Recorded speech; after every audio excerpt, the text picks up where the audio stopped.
যোৱা কেইদিনমানৰ পৰা একেবাৰে টিকা ফটা ৰ'দ দিছে, কিন্তু মাজে মাজে কিয় নাজানো বৰষুণ দি দিয়ে। বৰষুণ দিলেই কিয় নাজানো মোৰ খকুৱাৰ মনটো কিবা খাওঁ খাওঁ কৰি থাকে, আৰু সেইবাবে কেইবাদিনৰ পৰা পৰি থকা লাখটকীয়া এটা পিঁয়াজ, আন ছিজনত পোৱা বিলাহী এনেদৰে কাটি ল'লো। যদি এনেদৰে কাটিবলৈ এলাহ থাকে তেনেহ'লে গোটাকেও দিব পাৰে, ধেমালি কৰিছো দেই। লগতে জলকীয়াও দিবলৈ নাপাহৰিব। গোটেইখিনি কাটি মেলি লৈ মিঠাতেলৰ বটলটোৰ পৰা যিমানখিনি মিঠাতেল ওলাই গোটেইখিনি ঢালি দিলো। গোটেইখিনি চব্জি একেলগে তেলখিনিতে দিলো।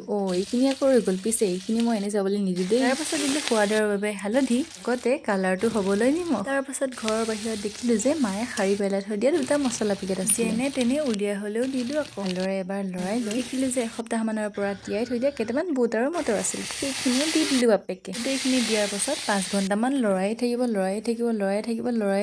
যদিহে লৰাই হাতখন বিষাই যায় তেনেহ'লে এটা বাতিত উলিয়াই ল'ব। যদিহে বাতি নাই তেনেহ'লে কেৰাহীটোতো ল'ব পাৰে বাৰু। এতিয়া মই টেষ্ট কৰি চাওঁ দেই, খাবলৈ বেছি বেয়া লগা নাই। আকৌ লগ পাম, আজিলৈ আহিছো, বাই বাই।